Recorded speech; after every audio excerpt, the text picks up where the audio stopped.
Hello everybody and welcome to another episode of Skyward Sword. In the last episode, we got really freaking far in the dungeon. In this episode, we're gonna be clearing it up. The good old H. You have to maneuver the Wiimote in such a way where it gets put in right. This gets pretty, you know... Of course, it doesn't matter in the end, because you end up breaking it.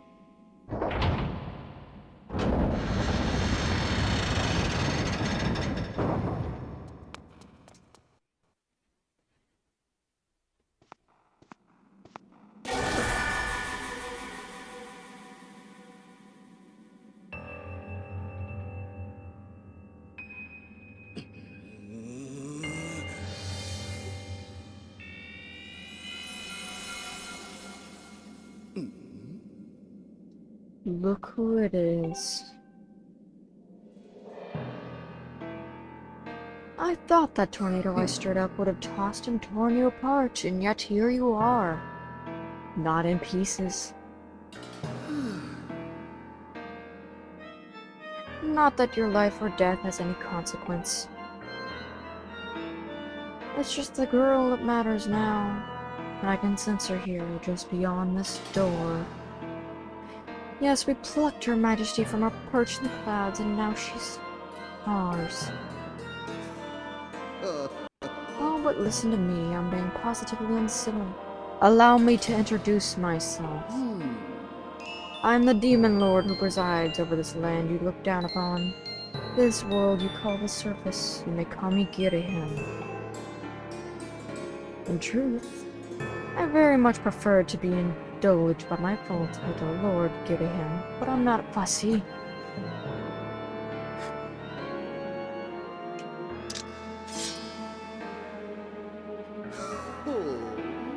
Did you really destroy your sword, foolish boy?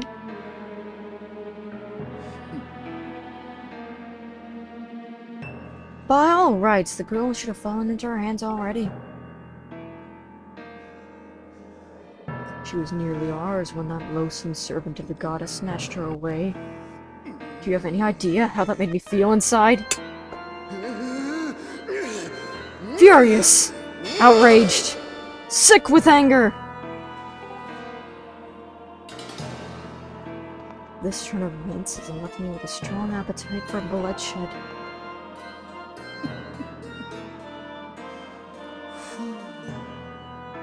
Still, it hardly seems fair, being in my position to take all my anger out on you.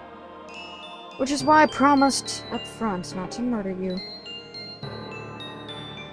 Nor to beat you within an inch of your life.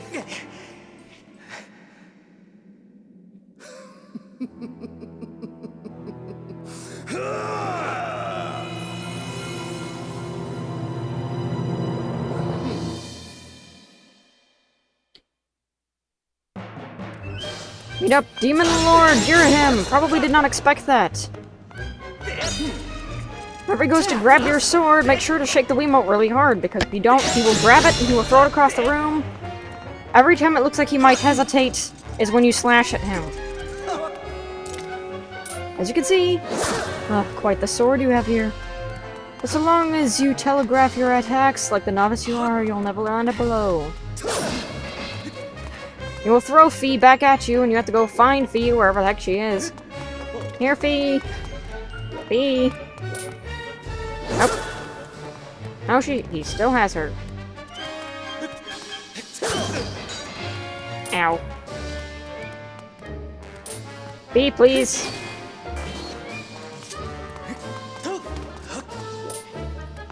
Do not be upset if you lose to this boss more than once. He teleports, it's probably because he's right behind you.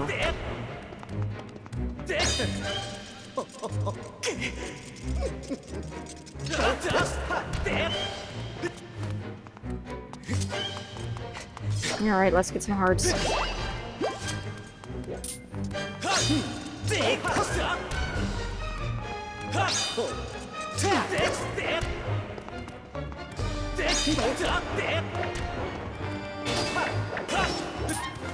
Basically, wherever his hand isn't, is where you strike.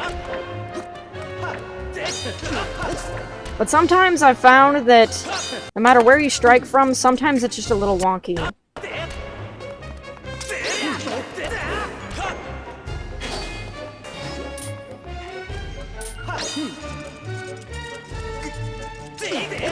Sometimes you'll have awesome time, and other times you'll have a really terrible time trying to kill him.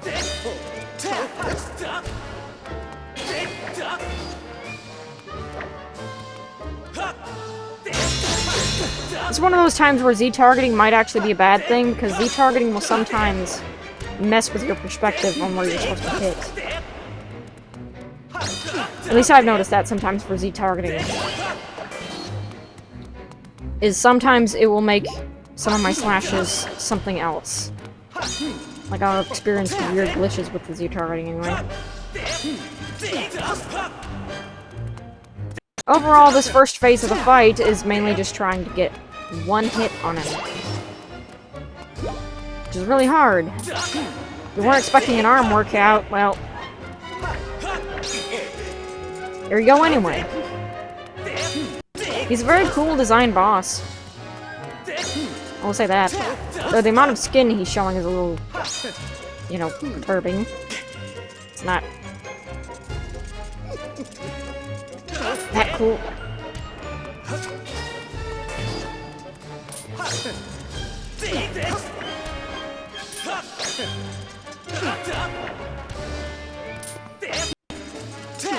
Come on.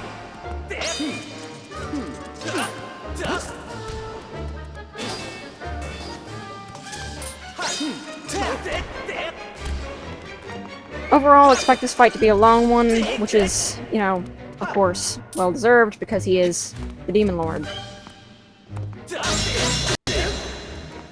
As he points out.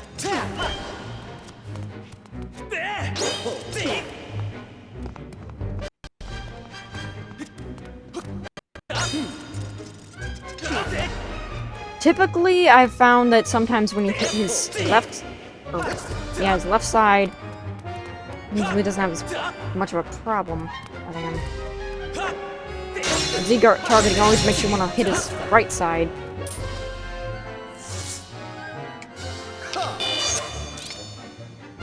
But now he's got a saber of his own.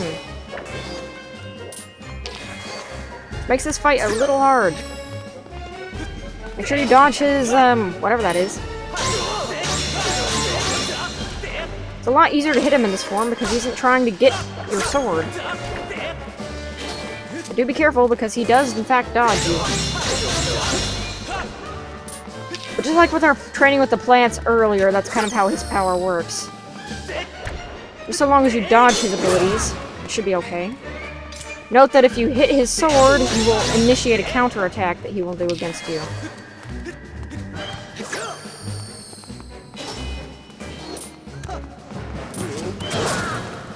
Ow. And then it is good to do a side jump when he does that move. Ow. Further through this fight, he will end up becoming more and more speedy, and then harder and harder to dodge. Sometimes it's a good idea to just go around the room, running while you're shooting his projectiles and getting all the hearts that you saved up. I don't suggest using all the hearts in the first beginning of the fight, because it would be a bad idea. Sometimes when he's charging at you, he lets his guard down. If you dodge him correctly, you can actually hit him.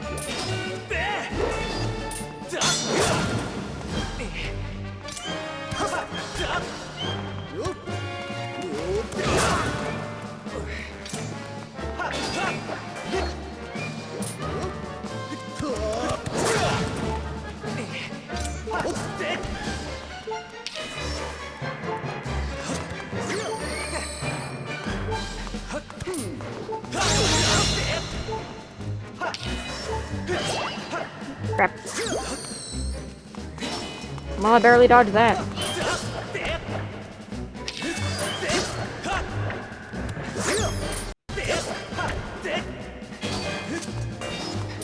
Basically, to do really good against Ghirahim, you have to kind of give him no room to really maneuver.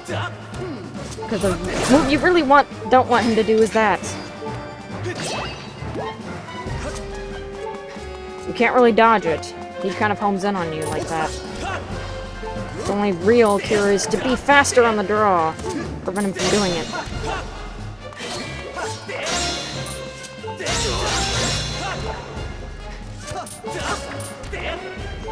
No, you're not doing that.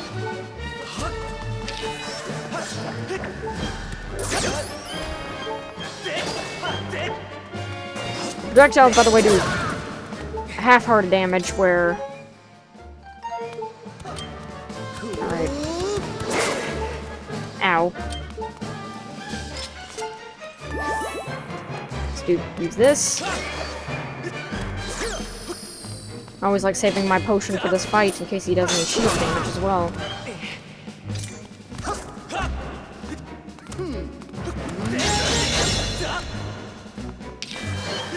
Alright. You can also do vertical slashes to get out of the way of that attack, but...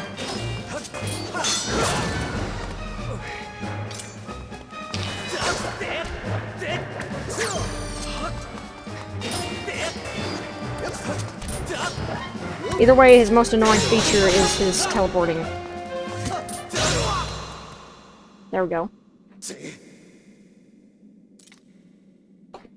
Well, you put up more than a fight than I would have thought possible out of such a soft boy.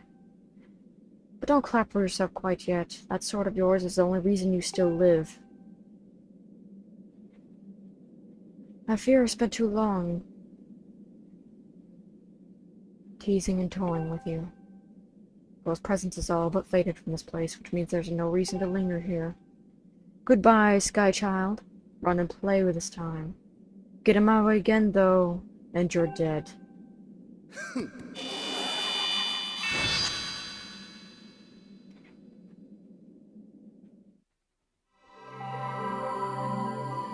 With the evil purified...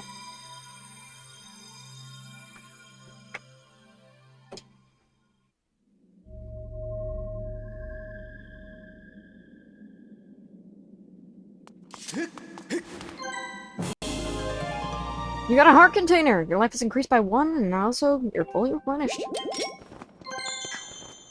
I'm glad that they don't have it to where you can just dodge the heart container and go right into the exit and then have to do it all over again, because that was a problem for me with Majora's Mask. I actually did like a 3-heart run for like all the bosses except the final one, because I kept skipping it and then I didn't realize that there were songs of time, so I had to do everything for mostly the regular song of time. That was a bit of a pain.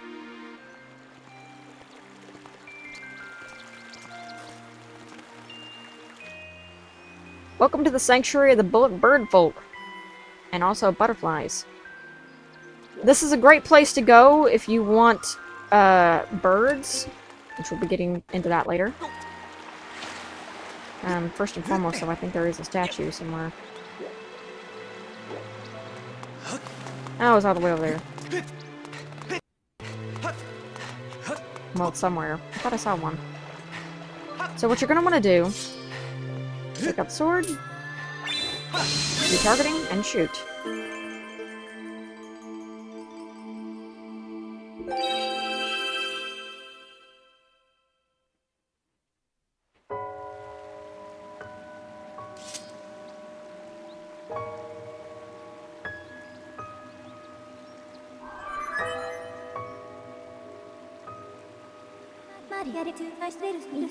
Master, I have a message written in the language of gods of old. Allow me to translate for you. From the edge of the time I guide you, the chosen one... the one chosen to carry out the goddess's mission. Spirit maiden who descended from the clouds must travel to 2 sacred places to purify her body. You stand in one of those places, Skyview Spring. The other is known as the Spring.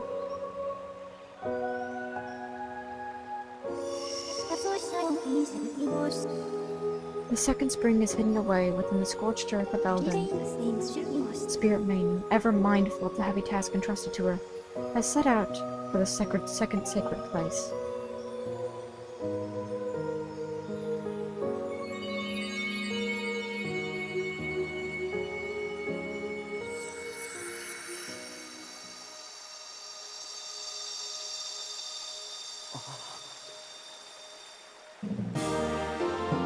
You got the ruby tablet. This weathered surface of this heavy stone. A tablet feels very old.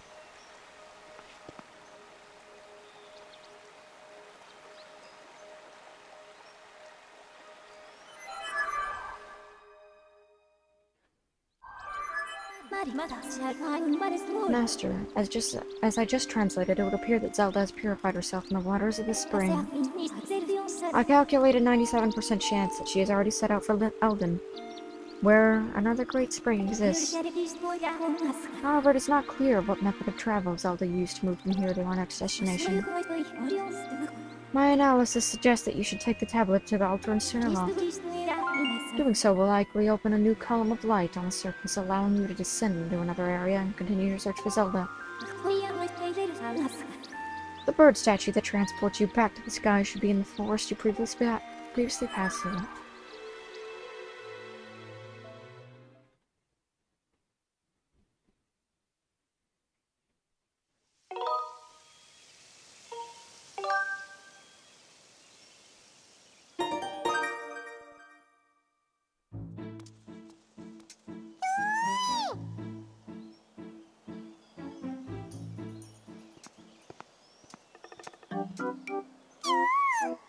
Hey, it's me! Did you find the girl? It's too bad, but it sounds like you at least know where you need to search next to find her. That's something, right? I'm so glad I've finally been reunited with all my Kikwi friends. It's all thanks to you. With any luck, hopefully you'll find that girl you've been searching for real soon. Take care, okay?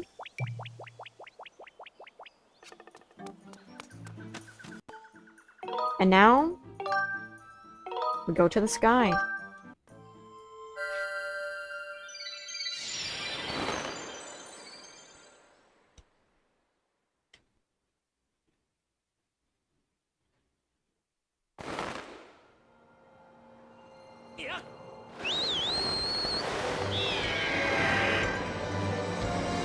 With this, though, the game... Never mind. Master Cloud. When you hit that goddess cube with the Skyward Strike earlier, I was able to detect a resulting energy reaction above the clouds. The location I have marked on your map indicates a spot where I sensed an energy reaction. I advise you to investigate the area around this location. She advises that, but I don't suggest doing that right now. The reason why is because we need to go to Beetle's airship for one. Because we have so many rupees, we're running out of, like, room for them. Alright. Let's do an aerial dive!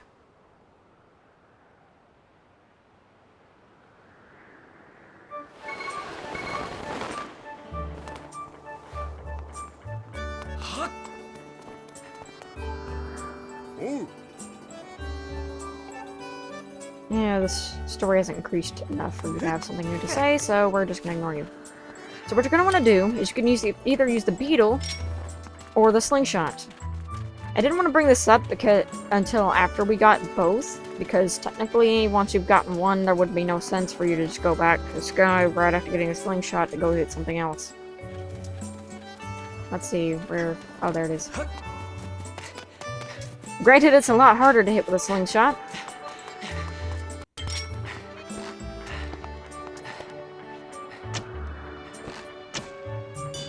As you can see, but it is doable. Let's grab onto this.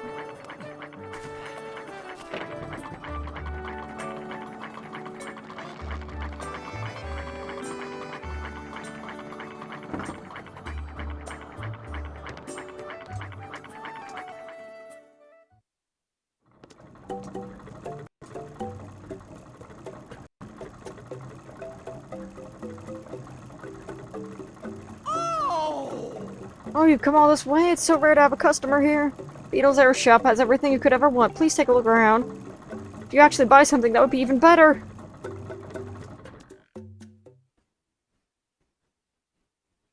Right? No, that's not what I wanted.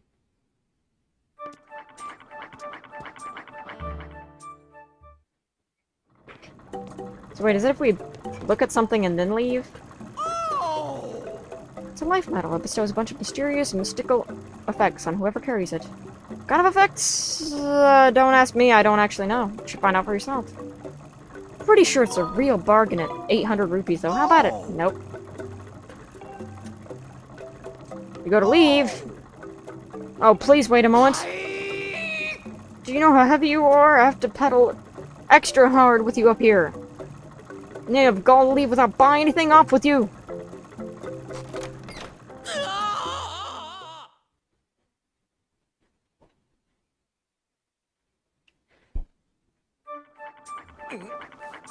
And we get the eviction treatment. Alright. That being said, though, we can use the beetle to get the beetle ship. Eventually.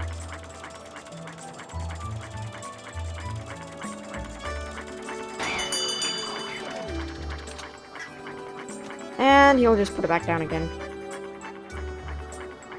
Thankfully, there's no link blacklist for customer service.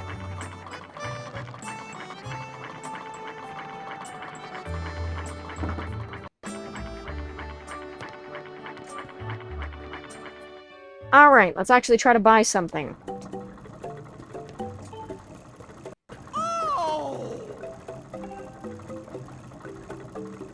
Okay, so there aren't many bugs here, but you'll be able to catch tons with this.